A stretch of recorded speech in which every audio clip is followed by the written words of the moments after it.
All right. Well, good morning, ladies and gentlemen, and welcome to another episode of Daybreak Live. My name's Krissi. I'm with Positively Osceola, and I'm so excited because today I have the opportunity to chat with really some awesome individuals from our community. We have Bill Litton. He is the director of Osceola County Emergency Management and has guided Osceola County along with his team through numerous hurricane and tropical severe weather events. Most recently, he's overseen much of the strategies used in and around Osceola County through the COVID-19 pandemic, including testing and vaccination. So God bless you, Bill. We're excited to chat with you. And then also we have Andrew Sullivan. He has been an integral part in communications in and around Osceola County with Osceola County Fire and EMS. And we're excited to hear what he has to share. So we are wanting you to be prepared for hurricane season. It's here now. It's real. And we're going to give you all the information that you can to prepare to be ready. And we want to make sure that you know all the things. So stand by. Let's get into it. Let's play the video. And then I'll introduce you to these fabulous gentlemen. Here we go.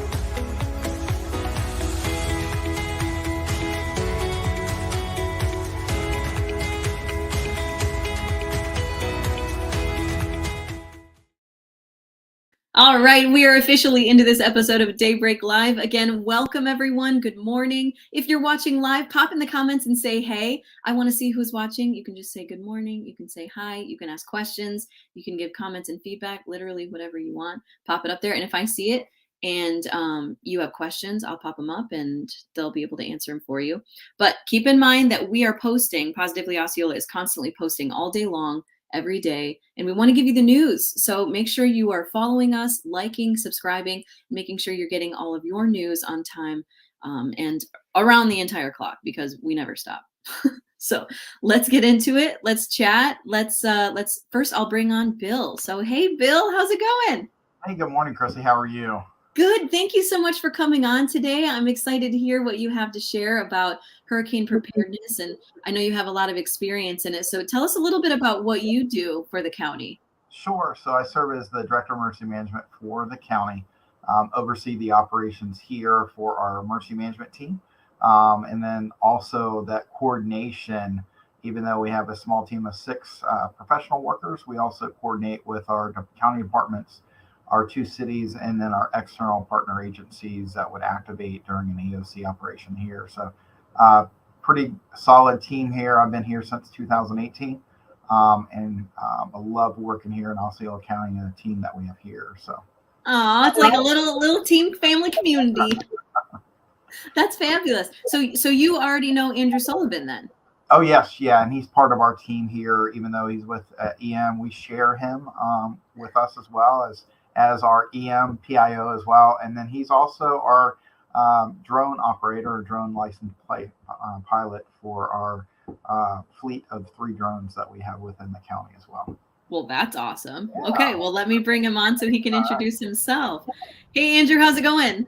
Good morning. It's going great. Thank you for having me on. Appreciate it. Yay, so exciting. So you're a drone pilot? How come you didn't mention that? I wear many hats. I don't know. So we talk drones. We're going to talk about how we can use drones for after storms and before storms too, if you like. Anything that you want. Yeah, that would be completely fascinating. Yep. Tell us a little bit about what you do for the county. So I've worked in communications and public information for the county since 2014. Came over from a previous career in journalism, and I've always loved telling the story to people that can't be in the place. So, I'll tell you about what's going on in the community. Part of what has always fascinated me with working in the county here has been when we get activated to work in the EOC, right where I work today, telling people ways that they can be safe and protect their families, their homes, their property, and all of that. So transitioning over to here was a real natural for me. I get to tell people how to be safe all all day long now. That's fantastic. I love that. So you both have integral parts in keeping our community safe and keeping everyone informed. And I know there's a lot of stuff going on right now, especially with the weather, right? Like there's a disturbance moving into the Gulf that was in the Pacific and crossed over the Yucatan and Mexico, and now maybe it's going to be the first named storm of the year. Is that right? That's correct. Right. Yeah, it was Okay, so Agatha and Pacific. And then once it changes over, if it does, it looks like we'll have a tropical depression by tomorrow. If it makes it up to name category, then we're looking at Alex. It'll switch names to the Atlantic list. So that would be the first for the year. Okay. So does hurricane season start on June 1st? Correct. Yeah, it starts on June 1st. Now, a couple of years ago, about 2 years ago, National Hurricane Center started out with tropical outlooks, really for our emergency managers, public safety officials. They start providing those May 15th. Because of that tenure of almost now 7 years of consecutive data that shows that we've had pre-development before June 1st. So it's sort of been an indicator for them to start looking at those areas, looking at those watered areas. There's been discussions about moving up the start of hurricane season before June 1st.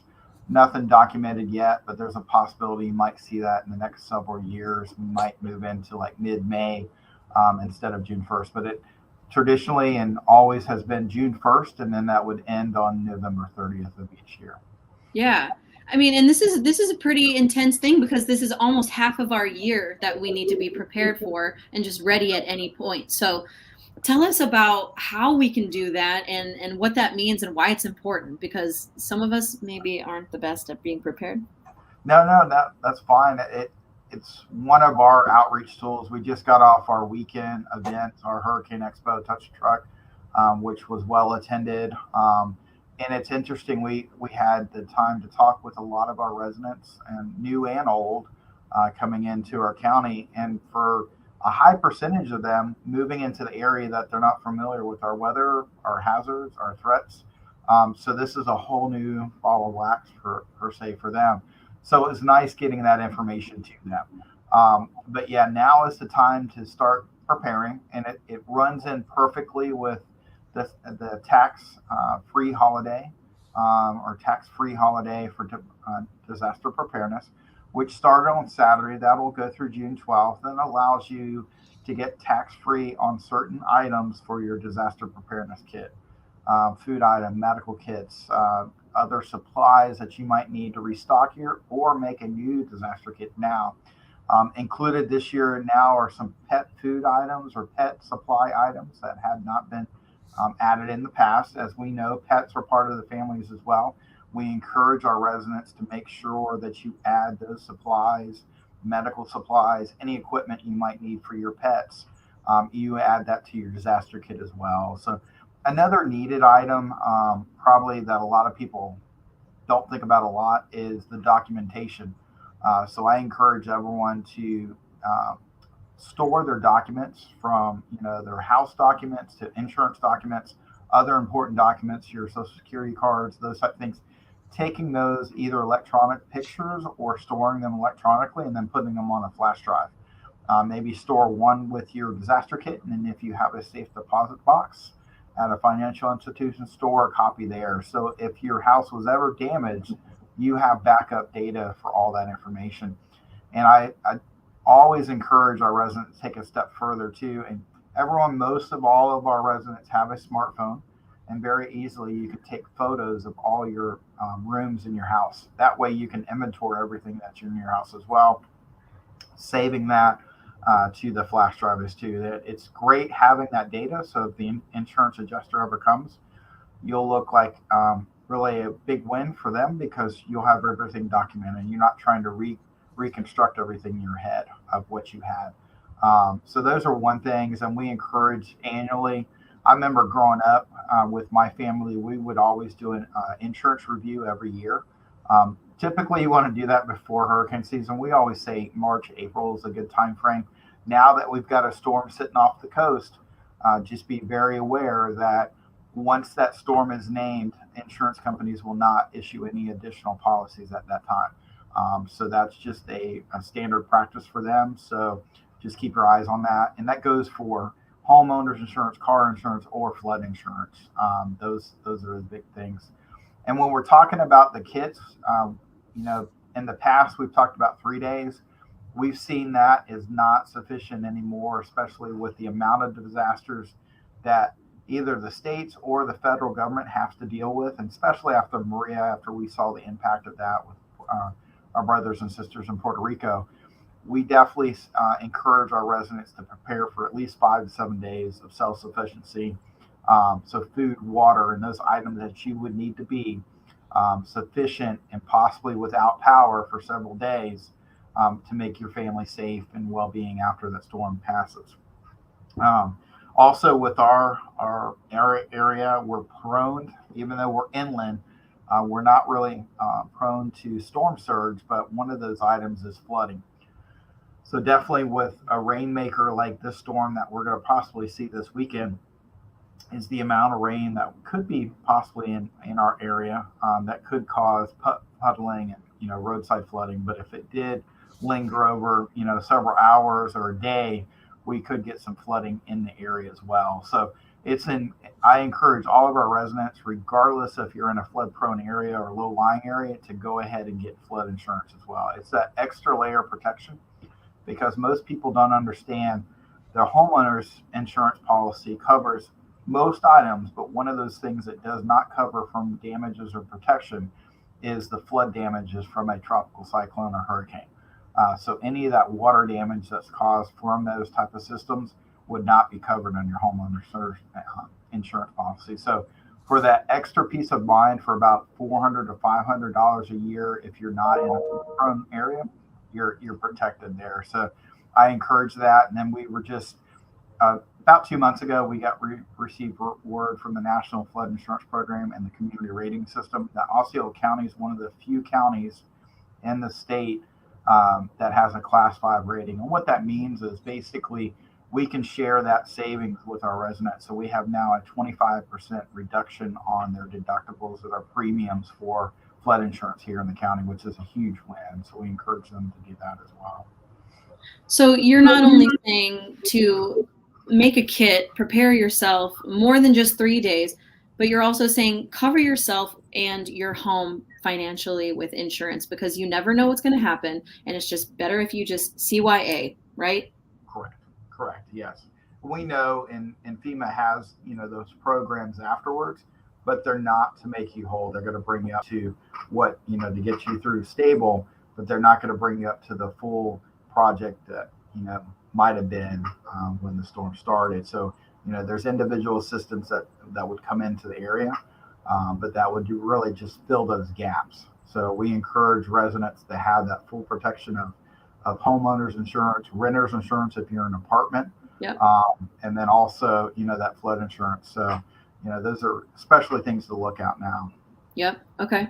So what are we looking at now for the hurricane season? What can we expect this season? So we're looking at, if we look at the screen there, that's a quick year in review. We definitely had an above average season last year. We talked about the preseason developments. We had 4 major hurricanes, and that was the 6th consecutive year that we had at least a category 4 or 5. And then we had the Hurricane Ida that struck the coast of Louisiana. And unfortunately, that was the 2nd year in a row, almost the same area that was impacted by at least a Cat 4 in that area. So we're definitely seeing those numbers going up. So what we can face for this year is almost very similar. So Colorado State University and NOAA released their forecast and outlooks. Actually, Colorado State will release their update tomorrow, so we'll see what those numbers fluctuate a little bit. I think they will go up a little bit. But currently, as of April, we're looking at 19 named storms, 9 hurricanes, and 4 of those being major hurricanes. So if you look at that based on the typical average season, which went up about 2 years ago from NOAA and the National Hurricane Center, an average season now would be 14 named storms, 7 hurricanes, and then 3 majors. So you can see those numbers now. We're just a little bit tad over what we were looking at as an average season. But again, as we always talk about, we talk about the community, we talk about our partners. It only takes one of these to impact our community and our families. So don't we tell them, don't get caught on numbers. It's nice to see what these forecasts are, but don't get drilled into the numbers on these. And just like we said, we can look at the news now. We've got almost two disturbances that we're tracking. So we've got the one in the Yucatan that will come across probably later today into the Caribbean there. And then also there's one off the coast of Florida. It won't have any impact to Florida, but it is a development area too. It only has a 10% chance. But as we can see, the waters are warmer, and we're definitely into the start of the season with the start today at June 1st.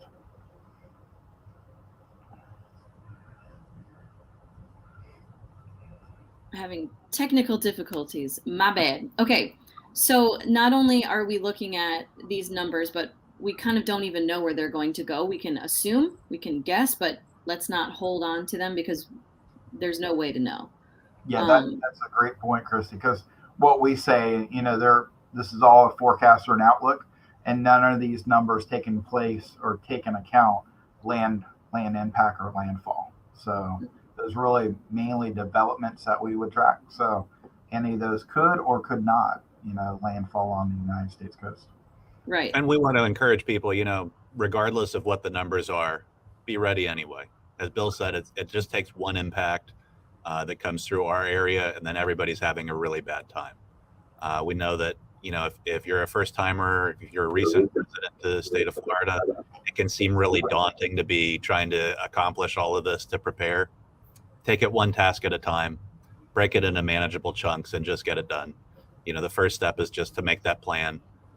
Make sure that your family knows what your plan is if a storm turns our way, whether you're going to shelter a place in your house, if you plan to go by a nearby hotel or whatever. Just make sure that everybody's in the loop.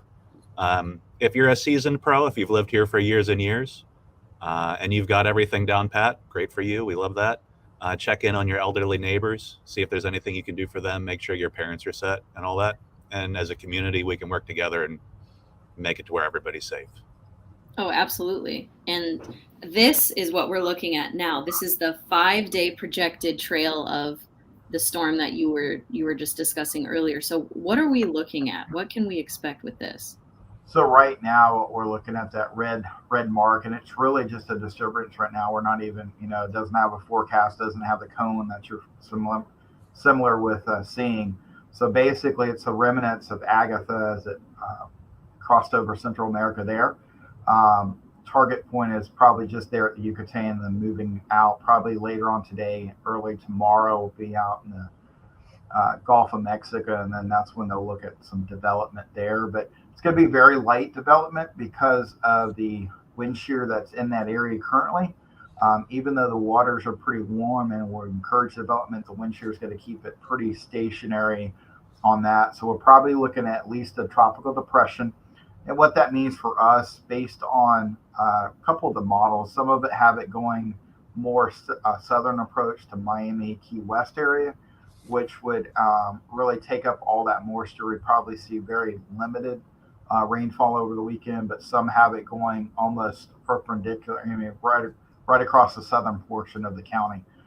So that would mean a lot more showers, probably 3 to about 5 inches of rain through the weekend. So we're going to monitor that. That's, as I talked about earlier, we'll continue to track that because there's river gauges and the stream gauges here in the county that we'll track as well, just making sure that there's no large increases and impacts to the residents as well. Okay. So for someone like me who doesn't actively monitor storms and the weather, how can we be prepared and how can we know what to expect? Great. So that's actually one of our key phrases. We talk about build a kit, plan ahead, know your hazards, knowing what your family's going to do. Our third one is staying informed. So the best way you can stay informed is I encourage everyone to register for Alert Osceola. That's our mass notification system. So in a time of disaster or time of activation of the county EOC or the Emergency Operations Center, we can send out notifications to the public that are registered for that system. That allows us to communicate, give you that quick information and those actions that you should take. Additionally to that, we've added in a couple of the weather features automatically. So tornado warnings and flood warnings for our county, if you've registered with Alert Osceola, are automatically pushed, regardless of if you registered for them or not. That would be automatically pushed to you. You have the option, if you like getting those weather updates a lot, you could do the severe weather, but we know unless you can set your clock to that now, around 3 a.m. or 3 p.m. each day, we're going to get those thunderstorms moving in. So that's an option. So it basically makes your phone or electronic device a weather radio. In addition, I encourage all of our families here in the county to purchase a weather radio for your homes. The reason for that is twofold. Most of our tornadoes, and even with our our hurricanes, we know that right quadrant, that upper quadrant of the tornado, of the hurricane as it moves through, that's the worst place for the development of tornadoes. For the most part, a lot of our tornadoes like to develop early in the morning or late at night when we're sleeping. So that's one of the things we encourage our residents to have, that NOAA weather radio. That's immediately broadcast from our National Weather Service in Melbourne, and that's pushed out. So that gives you that extra layer of notification. You can take action and shelter in your home when those alerts are warnings. In addition, we have the capability of pushing out civil emergency alerts to those radios as well from our office and from the EOC. That allows us that additional layer as well. So I do want to encourage our residents. I know social media, and there's a lot that do forecasting, spaghetti models, all those stuff.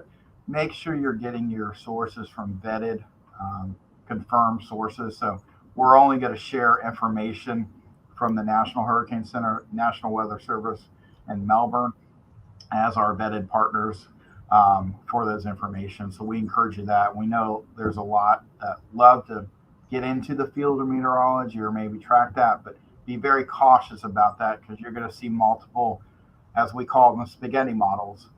But the National Hurricane Center is going to take all those 30 little strings of different colors and comprise those into one forecast model that we will use for our forecast track and our decision making for the county. So I do want to impress that on our community and our residents to make sure you're getting vetted sources. That's why we say sign up for Alert Osceola. We'll share that. We'll definitely partner with Positively Osceola. We've got a great partnership with them. Our media partners, we do that as well. So we definitely work together in a time of disaster like this. So we're sharing the proper information and getting that out as well. Well, thank you so much, because this has been extremely enlightening for me too. Is there anything other than, like, if people have questions and if people, I don't know, if they want to talk to someone about it, who can they call someone? Sure. That's a great point. So when we're activated here at the Emergency Operations Center, when we normally go to what we call a level 2 partial activation, we might bring some of our agency partners in, or if we go to a full activation, which we do for a hurricane, when the whole EOC is activated, we will activate our Citizens Information Center, which is our base of getting information from the public. And that number is being scrolled on the bottom there. Current that system or that line is not. We have a recorded message on there now, but it would have information, basically what's going on today and those type of things. But in a time of activation, we have 12 to 13 operators in a room that are actually gathering information from the public. If there's concerns, we can broaden those out to the different positions in the EOC. And that's a really easy number to remember, 407-742-0000, 4 zeros. So we made that very simple. That information will be completed. It gets recorded. And then we can follow up on those items as well. So, and then any information from garbage collection to shelters to, can I take my pet to the shelter, or, other different various other things, or, roads flooded, roads closed, they can help you with that general information as well. That is so good to know. Thank you so much for sharing that. I appreciate that. But we would encourage people that is not a substitute to report an emergency situation. You can still call for those. But yeah, general questions, or if you have just a general concern, you call that in there, and we'll sort it to the people that can fix it as fast as possible. I know that you're saying that because people have tried that. So I love that you just said that. CYA as well. Yes. Right. Awesome. All right. So also, Andrew, do you have any tips for residents in our county that maybe they don't think about or that we should know? Well, just some general good reminders as we come into storm season and tropical weather season. Something that you should keep in mind all the time before the storm is turn around, don't drown. If you're not real familiar with that, generally, if you're out and driving and you've got water covering the roadway to where you can't read the markings, we recommend that you do not go that route. Find another way to get where you're going, or wait until the waters subside. I know a lot of us think that maybe we have the ground clearance to go over a few inches of rain, but you don't know if that's concealing something that's hazardous in the roadway, or if there are, damage to the road that might injure your vehicle, or if you might, even if it's a really familiar path that you're traveling down, you might find your way into a swale or a ditch, or even one of our many retention ponds, and then you're really in danger. So that's a key bit of safety. Even if you don't think it's torrential flooding or anything like that going on, just a few inches of water can make a really unsafe condition for you. So please stay out of that. As Bill mentioned before, we do have information on our website for folks to see where areas are more susceptible to flooding. So if you go to flood.osceola.org, you can see maps of flood-prone areas. You can also see live routes for evacuations from areas that are prone to flooding. And we have great information, as Bill was talking about earlier, about flood insurance information. So you can get all of that there. All things that we need to know. Yes. That's right. Yes. And during the storm, stay put. It's not the time to start thinking about where you're going to seek shelter. You should be where you need to be and stay there. Be monitoring for safety information that's going out.